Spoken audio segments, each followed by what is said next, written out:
Politiciens véreux, fonctionnaires corrompus, promoteurs immobiliers voyous, justice passive. La Guinée devient-elle mafieuse ? Les grandes gueules d'Adafo Média ne lavent pas plus blanc, mais vous permettent de défendre votre pays en vous informant. Avec les grandes gueules d'Adafo Média, dénoncez les turpitudes, nous garantissons le secret des sources. Envoyez vos documents à espacefmguinée.info, rubrique Contact. Les grandes gueules d'Adafo Média ou le socle de la liberté d'expression en Guinée. Encore une demi-heure à passer ensemble sur cette antenne. Merci de votre fidélité. Beaucoup de messages sur notre plateforme. Et vous le voyez à l'écran, notre deuxième invité, et notre premier invité, voilà, c'est bien cela, Monsieur Marco, qui nous a interviewé dans un instant, il faut le rappeler. Beaucoup de messages sur notre plateforme. Nous avons ce message de Ibrahim Sako, du NFD. Arrêtez s'il vous plaît, Cellou Dalein est libre et indépendant de son discours. Vous avez oublié le discours du gouvernement. C'est voilà, Sako de NFD qui nous envoie ce message. On a ce autre message qui nous dit bonjour les GG, Ibrahim Khalil Doucouré depuis Cancan. Cellou utilise beaucoup, je sais pas trop ce qu'il veut dire, franchement. Voilà, on va y aller. Je suis avec ce autre message qui nous envoie bonjour Lamine. Il faut faire un débat sociétal avec Aboubacar Diallo. C'est un des lutteurs qui nous envoie ce message. Le message est compris de 11h aujourd'hui. Aboubacar aura une nouvelle émission sur la radio, d'ailleurs synchronisée par d'autres radios. Et voilà. Bonjour les GG, vous faites la fierté de la jeunesse guinéenne. Pendant cette période électorale, nous devons être responsables et apaisant les mots et les phrases, mais très malheureusement les leaders de cette opposition ne déclinent aucun projet sauf insulter et critiquer le bilan du professeur Alpha Condé. Le progrès est en marche. Mamadou Danakaba qui nous envoie donc ce message en live ce matin. Sur la plateforme, beaucoup de messages de l'autre côté même, on aura le temps un peu plus tard. On va essayer de partir sur le thème. Pour l'instant, le ministre Diaré, ça passe pas le numéro. C'est vrai qu'on aurait souhaité lui poser la question parce que mes collègues ont relevé un fait qui est très important. Entre lui, son rôle en tant que ministre de l'économie et des finances, sa position donc dans ce gouvernement-là et l'utilisation des moyens de l'État, je pense qu'il y a possible choc. Déjà, pour prendre exemple, que je voulais bien lui poser, utiliser simplement lui, sa voiture de fonction pour aller à l'intérieur du pays battre campagne, c'est utiliser les moyens de l'État, qu'on le veuille ou pas. Je pense qu'il n'oublie pas quand même que ce sont n'oubliez pas que ce sont eux qui sont quand même au pouvoir depuis 5 ans. Ça se passe comme ça partout. La loi interdit. Non mais ça se passe comme ça partout. La gouvernance sortante s'appuie sur les moyens de l'État. Non, ce n'est pas. Ne soyez pas atteint de cécité politique. Ça se passe comme ça partout, partout en Afrique, même ailleurs. La gouvernance sortante. Dites-moi que lorsque je sens pas très bien mon micro, l'ami.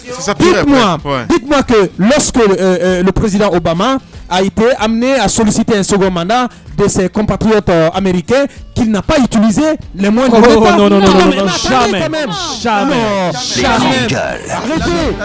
Arrêtez de chercher des pouces ou des crânes rasés. Je peux aller. Pour éviter les détails superflus, je pense que le ministre ne peut pas nous donner la preuve qu'il s'est dissocié les moyens de l'État de ceux du RPG Arc-en-Ciel. Vous n'avez pas la preuve du contraire.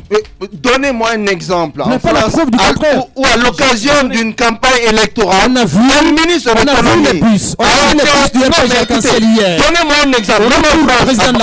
Avocat, je ne comprends pas ce matin. Vous parlez de fonction du ministre. Non, est-ce que nous sachions Allez, on ne comprend rien du tout. Les auditeurs ne comprennent rien du tout ça. Oui, allez-y. Je peux aller. Encore une fois, je veux donner un exemple simple. On a eu ici le ministre Gassama. On a eu le ministre Gassama Diaby ici qui nous a dit qu'il y a une loi qui interdit aux institutions de l'État de s'impliquer concrètement dans les campagnes présidentielles. Rien qu'afficher, Abakar, laisse continuer. Rien qu'afficher les banderoles devant les ministères, devant les directions publiques, c'est déjà interdit. Autant il est interdit d'afficher les banderoles parce que ce sont quand même les établissements publics, ce sont les moyens de l'État. Autant il peut être interdit à un ministre d'utiliser son véhicule de fonction pour aller battre campagne. Je veux dire encore une fois, leur position et leur rôle ne leur permet pas. Utiliser les moyens de l'État, c'est utiliser sa voiture de fonction. Autant utiliser sa voiture de fonction, c'est utiliser l'argent qui provient des caisses de l'État. Je veux dire qu'il faut interdire. S'ils veulent battre campagne, c'est leur loisir, mais ils peuvent battre campagne en utilisant leurs propres moyens. Écoutez, la fonction de ministre est une fonction éminemment politique et administrative. Je suis d'accord avec vous. Mais utiliser un ministre de l'économie et des finances pour lui confier un poste, c'est créer forcément un conflit d'intérêts. À mon avis, à moins qu'Abouaka me donne un précédent, soit en France ou dans un autre pays, un ministre de l'économie, à ce que je sache, n'a jamais été utilisé à l'occasion d'une campagne électorale par un candidat. Non, mais par le candidat sortant. Souvenez-vous, lorsque Sarkozy s'est porté candidat à l'élection présidentielle, il n'a pas utilisé le ministre de l'économie sortant. Je pense qu'il y a des postes qui sont éminemment stratégiques et névralgiques et dont l'utilisation au profit d'une campagne électorale peut prêter à confusion, voire à polémique. Donc il faut éviter de mêler. Je peux comprendre que le ministre de l'économie et des finances défende la politique du gouvernement pour favoriser la réélection du président sortant, mais je ne peux pas comprendre qu'il soit pleinement impliqué au point d'être coordinateur régional du RPG Arc-en-Ciel en forêt. Je pense qu'il faut arrêter avec ça. Non, mais il faut arrêter de partir en Bibérine, Djibril. Je pense que vous êtes en train de dire une chose et son contraire ce matin. Depuis ce matin, d'ailleurs, je l'ai remarqué, vous faites que vous contredire. Quelle est cette confusion, cette collision d'intérêts dont vous parlez? Le fait d'utiliser un ministre de l'économie et des finances dans une campagne présidentielle. Vous le dites très bien. Non, mais attendez, Djibril, vous le dites très bien. La fonction de ministre est une fonction éminemment politique et administrative. Mais elle est d'abord politique. Qu'est-ce qui fait la différence? Il vous a dit clairement que vous pouvez engager l'audit que vous voulez. Il n'a pas utilisé. Non mais attendez, jusqu'à preuve du contraire, pour l'instant, vous n'avez pas de preuve que le ministre Diaré a trimballé des mallettes d'argent pour aller les distribuer en Guinée forestière. Il faut faire attention. Il faut faire attention. Voilà. Allez, nous avons notre invité dans ce studio, Monsieur Marco Ibrahimba, c'est bien cela. Bonjour et bienvenue chez les GG. Bonjour, je vous remercie de l'opportunité. Marco, du Rififi à l'AGPI, vous êtes deux prétendants à vouloir occuper le fauteuil laissé par Hassan Kaba, qui est parti du côté de la maison de la presse. Expliquez-nous comment ça se passe. Dans un premier temps, Iboun Konté s'est déclaré président, élu, au terme d'une assemblée générale qui s'est tenue à l'ENAM. Et ce week-end, il y a un groupe où je ne sais pas si c'est tout le bureau de l'AGPI qui a pris la décision de le suspendre et de déclarer son élection nulle et de nul effet. Expliquez-nous qu'est-ce qui se passe à l'AGPI. Je vous remercie de l'opportunité. Je voulais tout simplement dire qu'à ce niveau, l'AGPI a 7 membres statutaires. Et les 7 membres statutaires, parmi eux, il n'y a que le secrétaire général et le trésorier qui sont habilités à convoquer un congrès électif. Donc à ce niveau, M. Iboun Konté, en organisant sa réunion, n'a pas fait, il a foulé tout au sol parce que le secrétaire général et le trésorier n'étaient pas d'accord, donc ils ne sont pas allés. En plus, c'est ridicule de penser que c'est un congrès électif parce que c'est son directeur de campagne qui l'a présenté là-bas comme étant son challenger, André Morel-Gaston. Parlez dans le micro s'il vous plaît. Voilà, André Morel-Gaston qui a été son challenger à ma place, simplement parce qu'il a présenté une liste sur laquelle il n'y avait pas mon journal. Alors je n'avais pas à être là-bas pour éviter un autre problème.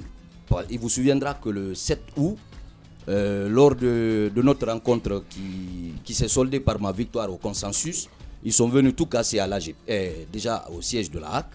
Ils ont cassé les micros, la HAC vous le confirmera. Alors, moi, personnellement, je ne me suis pas lancé dans ça pour avoir des problèmes ou offrir un spectacle désolant au nom de la presse écrite. C'est pour cela que je ne suis pas allé. Même si, je dois le dire, ils ne m'ont pas contacté également. Donc, il y a eu une volonté manifeste de m'exclure. C'est pour vous imaginer ça, c'est comme un match de football. Pourquoi? Vous jouez... Non, moi je comprends, je vais vous expliquer. Le problème c'est que M. Iboun Konté, je l'ai trouvé à l'AGPI. J'ai été coopté dans le bureau provisoire il n'y a pas 3 mois. Hassan Kaba, quand il est parti, ils m'ont sollicité. Il y a un bureau provisoire qui a été mis en place. Mais depuis 2009, il n'y a pas eu de congrès électif. Donc quand ils m'ont coopté, j'ai assisté à 2 réunions pour savoir que ça ne pouvait pas aller comme ça. Je leur ai dit, les gars, on ne peut pas continuer à être dans l'illégalité et écrire sur des gens. C'est pas possible. Donc, mais vraisemblablement, tout était bien huilé, mis en place par Iboun, qui avait recruté un imprimeur du côté de Boulbiné. Il crée des titres partout, des titres que tout le monde... Aujourd'hui, vous connaissez, vous êtes des journalistes, vous savez que la presse écrite est un fourre-tout. Ou même le menuisier a son journal. Lui qui est le propriétaire de l'imprimerie, c'est un analphabète qui gère les Échos de Guinée. Même son machiniste a un journal. Le système est très simple. On vous dit, monsieur Abakar, venez créer un titre. À moins de 50 000, vous avez un titre. Le législateur ne nous a pas bien doté dans ce sens aussi. Vous avez un titre, venez, allez sur Internet, prenez des articles, vous venez, on vous montre, et puis vous faites paraître. Maintenant, à la fin de l'année, quand la subvention arrive, on donne de l'argent à cet imprimeur qui a déjà plusieurs journaux qui l'impriment. Au moment où on parle là, allez à Boulbiné, vous allez les trouver là-bas, ces jeunes-là. Au lieu de s'occuper à être de vrais éditeurs, avoir une base, parce qu'on ne peut pas parler de niveau ici. Ils n'ont même pas de base. C'est ça qui est plus grave. Donc, tous ces problèmes-là, aujourd'hui, a éclaté au grand jour. Oui, mais le problème, Marco, il faut en parler. Vous avez dit que vous avez été élu par consensus. Et cette élection avait été attaquée par l'autre camp. C'est ce que je vous ai dit, le 7 août. Comment on peut être élu par consensus? Je ne comprends pas. Par consensus, j'ai été choisi. Désigné. Le mot est plus indiqué. Bon, quand je dis élu, sur les textes, c'est dit élection, n'est-ce pas? Mais depuis que l'AGEPI existe, il n'y a jamais eu d'élection véritable. Pour éviter qu'il y ait friction, selon eux, il y a un comité de veille qui est là, qui essaie de voir sur la base des critères et de, si vous voulez, ce que valent les gens, on les poste. Et puis vous venez, il y a un semblant d'élection qui se fait. Généralement, c'était ça. Donc quand on m'a coopté, j'ai dit qu'on n'a qu'à essayer de finir avec tout ça. Mais très malheureusement, le même Iboun a couru, il a réveillé le comité de veille. Nous nous sommes retrouvés devant le comité de veille qui a édicté des critères. Parmi lesquels on parlait d'être directeur de publication. Je le suis, lui ne l'est pas. Et d'avoir un siège du journal. Son journal, il a son siège au siège de l'AGEPI depuis 2004. Personne ne sait où il a un siège. Donc sur la base de ça, j'ai été élu. Quand nous sommes venus, c'est là où il y a eu la pagaille. Madame Martine Condé a invalidé à la fois le vote, elle a dissous le bureau de l'AGEPI, elle a fermé les locaux. Voilà. On va revenir dans un instant là-dessus. Nous avons en direct le ministre Diaré qui revient. Les grandes gueules. Voilà, bonjour monsieur le ministre. Bonjour. Oui, monsieur le ministre, on avait une question très intéressante qui a suscité un grand débat ici après vous. C'est la question de l'utilisation des moyens de l'État. Alors, notre inquiétude est de savoir, parce qu'on le sait très bien, au cours de vos rassemblements, il y a beaucoup de véhicules VA et autres moyens de l'État qui sont mis à disposition de la campagne. Est-ce qu'il n'y a pas un conflit d'intérêts? Est-ce qu'il n'y a pas choc à ce niveau-là entre l'utilisation des moyens de l'État et l'utilisation des moyens privés du parti RPG Arc-en-Ciel? Merci beaucoup, mais je rectifie votre question. J'ai suivi votre émission, vous avez dit que j'ai utilisé les moyens de l'État. J'ai utilisé ma voiture personnelle. Ouais. Pas seulement que vous, hein. Attendez, il y a une consigne qui a été passée au niveau du gouvernement et tous les ministres et hauts cadres respectent cette consigne. Si vous dites que j'utilise ma voiture de service, c'est extrêmement grave, c'est dangereux. Parce que je suis à Zérékoré aujourd'hui. Je vous donne la latitude. Je vais appeler mes gardes à Conakry. Vous allez dans ma cour, vous allez voir garer ma voiture de service. VA, elle est à Conakry. Je suis dans ma voiture personnelle à Zérékoré. J'ai fait Kissidougou, Gekedou, Massanta, je suis à Zérékoré. Et si vous avez des correspondants à Zérékoré, ils peuvent venir là où je suis. Bien. Je n'ai pas encore quitté. Ils peuvent vérifier si je suis dans un véhicule administratif. D'accord, ouais. La Guinée est en marche, hein, voilà. C'est clair. La Guinée est vraiment en marche, parce que le ministre qui se justifie comme ça, nous ne sommes pas des juges, monsieur le ministre. Allez-y. Monsieur le ministre, encore l'autre inquiétude développée dans ce studio, c'est l'utilisation aussi des fonds de l'État. Vous êtes ministre de l'économie et des finances. Est-ce que vous avez cette possibilité rapidement de mélanger les poches, la distinction. Oui, la distinction entre les caisses publiques et les poches privées.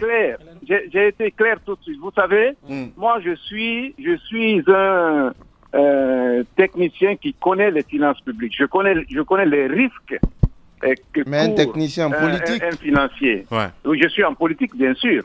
Mais vous savez, vous pensez que je vais utiliser l'État pour faire ma politique? Je ne le ferai jamais. Bien. Je m'expose à des risques. Ouais. Vous savez, là où ce que je gère peut être audité dans 5 ans, 10 ans. Ouais. Et donc, je ne vais pas me hasarder à faire du n'importe quoi. Bien. Vous avez l'orthodoxie financière et ensuite vous avez la politique. C'est deux choses différentes.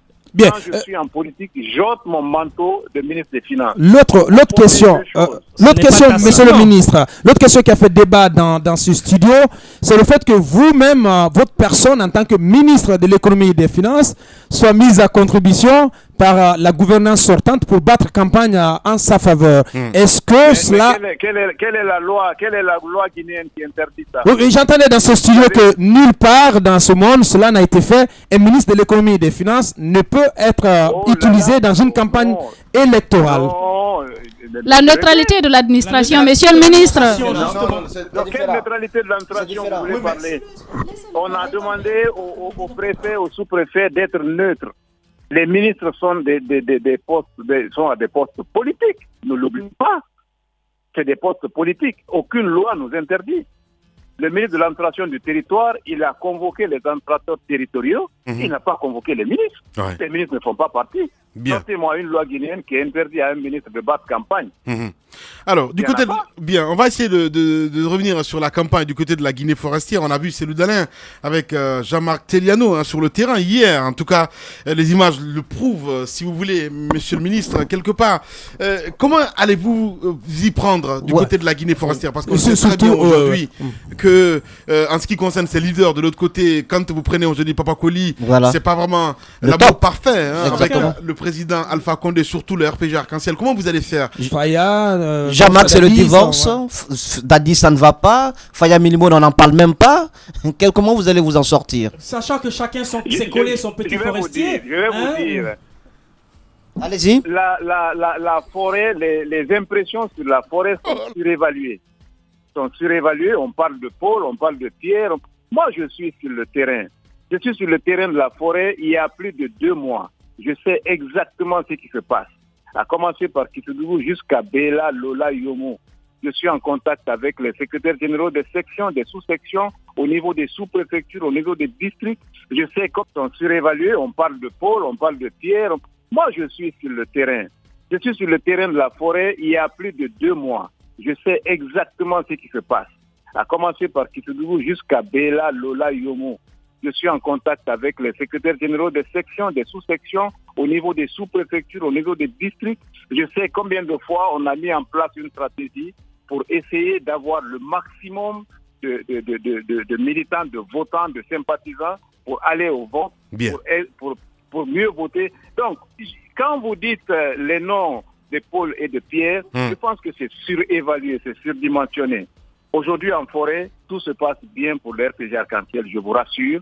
Et si vous avez des correspondants ici, ils le savent, ce qui se passe sur le terrain. Bien. Voilà, ils savent et demandez-leur qu'est-ce qui s'est passé à Zérékoré hier. Très bien. Voilà. Monsieur le ministre, la campagne, c'est aussi convaincre ceux qui sont dubitatifs. Ouais. Comment vous allez vendre l'argument économique quand on sait que nous avons une économie complète en récession maintenant? Comment vous allez défendre tout cela? On a vu le PPTE très applaudi, mais dans l'assiette du citoyen lambda, cela ne s'est pas assez fait ressentir. Non, je suis contre cette affirmation. Parce que quand vous dites PPTE, ça ne s'est pas fait ressentir, c'est pas juste. Explique, oui. Le PPTE, attendez-moi. Le PPTE, c'est pour faire des économies, pour redistribuer dans d'autres secteurs d'investissement. Nous avons fait beaucoup d'investissements, malgré 2 années d'épidémie Ebola, où tous les concours extérieurs ont été braqués justement pour l'éradication de la fièvre à hémorragique et virus Ebola. Et aussi, quand vous dites qu'on n'a pas senti dans le panier de la ménagère, la macroéconomie ne nourrit pas, mais au moins elle donne des indications. Au 31 décembre 2010, le taux d'inflation était à 21,6%. Quand je quittais Conakry, c'était à 8,3%. Et quand vous dites inflation, c'est l'augmentation généralisée des prix. Bien. Et le prix du riz a été stabilisé depuis 3 ans, 4 ans. Donc, je pense qu'il faut que les gens soient réalistes et qu'ils reconnaissent les efforts qui sont fournis. Quand vous prenez le secteur de l'agriculture, la production a augmenté. Bien. Le ministre le panier de la ménagère. Mohamed Diaré en direct ce matin chez les GG. Les grandes gueules. La minute, oui ou non. Un feu roulant de questions avec une seule réponse possible. Oui ou non. Langue de bois. bois, s'abstenir. Langue de bois, s'abstenir. Gros test, hein, voilà. On y va là-dessus, Mohamed Moussa Moïse. Monsieur le ministre, en toute franchise, oui ou non, à l'intérieur du pays, vous n'avez pas senti la faim chez les populations? Non. Non. Allez-y. Oui ou non, monsieur le ministre, vous avez certainement suivi l'actualité. Je veux parler du cas de l'empêchement de la tenue du meeting du président de l'UFR du côté de Cancan. Oui ou non, c'était une crainte du RPG d'être désavoué de ce côté? Non. Allez-y, Roby. Alors, monsieur le ministre, partant de l'analyse politique, oui ou non, cette élection se joue en forêt, quand on sait que chacun s'est collé son forestier, l'UFDG a son Faya Milimono, l'UFR a Rolombo Koni, vous avez le doyen Jean-Marie Doré. Est-ce que finalement, oui ou non, cette élection se joue en forêt? Je vais être d'accord avec Lamine que votre série de questions, oui ou non, quelquefois je ne peux pas répondre ni oui ou ni non. Oui ou non, monsieur le ministre, l'élection se joue cette année en forêt. Vous êtes focalisé sur la forêt, vous oubliez tous les efforts que le chef de l'État a eu à faire, toutes les mobilisations, les manifestations qui ont été effectuées. Allez, monsieur le ministre, vous allez avoir votre grand oral tout de suite. Les élections se jouent sur l'ensemble du territoire national. Voilà. Monsieur le ministre, oui ou non, vous comprenez en tant que ministre de l'économie les soupçons de conflit d'intérêts en ce qui concerne l'utilisation des moyens de l'État et ceux du parti? Non. Non. Allez-y, Abaka. Alors, oui ou non, puisque on pense que la Haute-Guinée est votre bastion consolidé, oui ou non, c'est en Guinée forestière et en Basse-Côte que vous comptez faire la différence? Non. Voilà. Monsieur le ministre, Moussa Moïse va donner le temps pour le grand oral. Oui, maintenant, vous n'êtes pas dans ce studio, mais vous avez la possibilité, 2 minutes, pour vous adresser à tous ces auditeurs, mais également à ces militants du RPG, à ceux qui sont dubitatifs, qui ne savent pas quel choix faire pendant cette campagne électorale. Vous avez la parole. Merci beaucoup. Je pense que ces élections se jouent dans un contexte de la maladie à virus Ebola, mais aussi dans un contexte où le bilan du chef de l'État, professeur Alpha Condé, est incontestable. Et je pense que pour que le progrès continue, il faudrait que l'ensemble des militants et militants de RPG Arc-en-Ciel, les sympathisants, tous ceux qui sont dubitatifs, rejoignent le camp de RPG Arc-en-Ciel pour voter le 11 octobre en faveur de notre candidat champion, le professeur Alpha Condé, pour sa réélection dès le premier tour. Ça, c'est notre souhait. Je pense que ce qui a été fait en moins de 5 ans est largement édifiant pour que les populations se mobilisent massivement pour voter, pour que ces actions puissent continuer, ces actions puissent être multipliées par 2, par 3, parce que Dieu merci, aujourd'hui nous sommes sur la dernière ligne droite dans le cadre de l'éradication de la maladie à virus Ebola, et j'estime en tant que ministre de l'économie et des finances que la croissance pourra redémarrer en 2016 quand on aura les élections présidentielles derrière nous, quand on aura aussi l'épidémie à maladie à virus Ebola derrière nous. Mais je souhaite aussi que les élections présidentielles se fassent dans un contexte de non-violence. Il faudrait que tous les partis politiques, en tout cas nous, c'est ce qu'on a dit à nos militants partout, c'est ce qu'on a dit à nos sympathisants partout, il faudrait que ces élections donnent l'exemple de la maturité du peuple de Guinée en termes de non-violence, en termes d'acceptation mutuelle. Et le souhait le plus ardent que je lance à la population guinéenne, c'est d'aller dans ces élections avec une conviction que, quel que soit le résultat, c'est la Guinée qui va toujours gagner. Voilà, le ministre Mohamed Diaré. Notre Argentine en direct ce matin chez les GG. Abaka Diallo. Question bonus. Oui ou non, vous croyez au scénario Nkukao, monsieur le ministre? Ça, je dis oui 3 fois. 3 fois. Allez, question du peuple, monsieur le ministre. Le transport pour aller jusqu'à Zérekoré, c'est combien? Conakry Zérekoré. Le transport Conakry Zérekoré. Oui, par minibus. Par minibus? Oui. Wow. 250 000 francs guinéens. C'est vrai. Excellent. Merci beaucoup en tout cas, monsieur le ministre, d'avoir accepté notre invitation ce matin. Allez, c'est à moi de vous remercier. À très bientôt. Au revoir. Les grandes gueules. Tout sur les dessous de l'actu. Ici, l'actu rime avec liberté de ton sur Radio Espace. Voilà, il est avec nous dans ce studio Abaka Diallo. Évidemment, vous laissez l'antenne dans quelques minutes. Oui, bien entendu, donc c'est la première en ce 21 septembre 2015. 20 jours nous séparent de cette grande date. Le jour J, c'est le 11 octobre. Donc, on a pris l'initiative d'intituler cette émission en route pour le 11 octobre. Donc, le 11 octobre, le peuple de Guinée qui s'est ramené donc à se choisir un nouveau président ou certainement à reconduire le sortant Alpha Condé. Donc, c'est un espace qui est offert aux partis et alliances politiques en lice à cette élection présidentielle. Donc, ça démarre aujourd'hui. Ça sera en réseau synchronisé sur une dizaine de radios. Et l'émission, elle est diffusée tous les soirs sur Espace TV. Voilà, merci beaucoup Abaka Diallo, donc à retrouver à 11h sur Espace. Les grandes gueules. Tout sur les dessous de l'actu. Ici, l'actu rime avec liberté de ton sur Radio Espace. Voilà, sur Radio Espace, on a terminé ce matin, Carmen, Moussa Moïse, l'enseignement à tirer, l'intervention de Diarré, autre chose qu'on voulait peut-être évoquer. Gros point d'interrogation. Oui, je pense que Diarré a été clair. En même temps, c'est normal que dans ce pays, chacun puisse être sur ses gardes, qu'on puisse soulever le débat pour s'inquiéter de l'utilisation des fonds publics dans cette campagne. Je ne dis pas que ça ne se fait pas, mais en même temps, il ne faut pas quand même jeter l'opprobre sur tout le monde sans en avoir les preuves. Oui, c'est clair, parce qu'on ne se sert pas de l'argent comme ça, parce qu'on est ministre de l'économie et des finances. Et aussi, le message aussi qu'on retient, c'est que les différents candidats, il y a le ton qui commence à être très très élevé. Il faudrait que chaque leader politique puisse voir la Guinée, donner des messages qui peuvent apaiser. C'est pas parce qu'un camp vous a mal accueilli, a mal agi, que vous êtes obligé également de donner le même message à vos militants. Je pense que chacun doit mettre un peu d'eau dans son vin.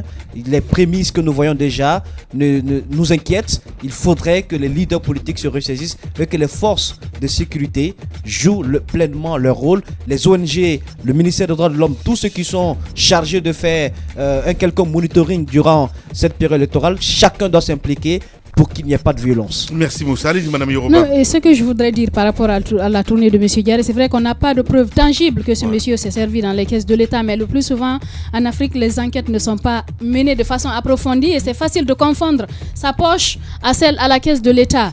C'est pas interdit qu'il batte campagne, mais je pense qu'il faut être prudent là-dessus parce que l'avenir peut vous rattraper. Mais ce que je voudrais dire par rapport à la campagne, le rôle de la société civile, je pense qu'il faut se lever, il faut se battre à fond parce que déjà, on a parlé de Koundara, on a parlé de la forêt de Guékédou hier où il y a quelques petits accrochages et même ici, je pense que c'est manquer un peu de civisme que de décrocher par exemple les affiches d'autres leaders politiques. Nous sommes en période électorale, nous sommes en campagne, chacun est libre d'occuper un certain espace. Je pense qu'il faut accepter cela un peu en démocratie, même si ça ne vous plaît pas, que vous sachiez partager parce que vous n'êtes pas seul sur la scène. Voilà, Madame Yoruba. Moi, ce que j'ai à dire, c'est qu'il faut un peu relever le niveau du débat en Guinée. Et pour revenir à la question de l'utilisation des moyens de l'État, on n'accuse ni Paul ou Pierre. Je pense que c'est très mal de circonscrire les choses, mais il est important de savoir comment ça fonctionne dans ce pays. Autant un ministre peut utiliser sa voiture de fonction qui est un moyen de l'État, autant un directeur ou un secrétaire général ou je ne sais quel autre au niveau de l'administration utilise sa voiture de fonction pour aller battre campagne pour le pouvoir public. Ça, c'est l'utilisation des moyens de l'État. Et au-delà de ça, allons sur le terrain pratique. Regardons comment les gens sont en train de désymboliser comment on va dire ça, les lieux publics, notamment les emblèmes publics. Vous avez ici des partis politiques qui ont déjà peint des statues ou des lieux publics, des monuments, etc., aux couleurs de leur parti. Ça, c'est un symbole national, ça doit être interdit. Je veux dire que ce sont des pratiques comme ça qui amènent les clichés, qui déclenchent certaines velléités dans les têtes des uns et des autres. Il est important de dire aux gens que nous n'accusons personne, nous constatons les choses et nous les disons, et le débat n'est pas circonscrit au ministre de l'économie. Je parle de toute l'administration en général confondue. Voilà. Obi, allez-y. Moi, j'aime souvent le dire que les vertus se perdent dans les intérêts comme les fleuves se perdent dans la mer. Je veux dire par là que l'orthodoxie financière ne vaut pas grand-chose devant les intérêts politiques. Et je mets quiconque au défi, ici dans ce studio, de me démontrer par un seul antécédent qu'un ministre de l'économie a été utilisé lors d'une campagne électorale en occupant un poste. Ça, c'est important. De l'autre côté, par rapport à l'intervention de M.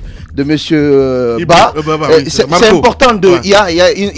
On a l'impression qu'il y a une sorte de chien-lit qui bat son plein au sein de l'AGEPI. C'est vrai, les journaux dont vous parlez, quand vous prenez la périodicité, n'est-ce pas, de la plupart des journaux, vous verrez que c'est pas tellement assez. Il n'y a pas une certaine constante, il n'y a pas une certaine régularité. Donc il est important de balayer devant ses propres portes, parce qu'aujourd'hui on a l'impression que l'AGEPI patauge un peu dans ses propres contradictions. Aujourd'hui, le problème, la solution au niveau de l'AGEPI passe forcément par les éditeurs de la presse, mais aussi par les candidats. Si vous voyez effectivement qu'il n'y a pas de consensus autour de vous, eh bien effacez-vous au profit d'autres candidats, comme vous l'avez suggéré, Lamine. Voilà, c'est aussi simple que ça. Allez, on a terminé aujourd'hui. Demain, on va se retrouver pour un autre numéro. Passez une excellente soirée sur Espace TV. Au revoir.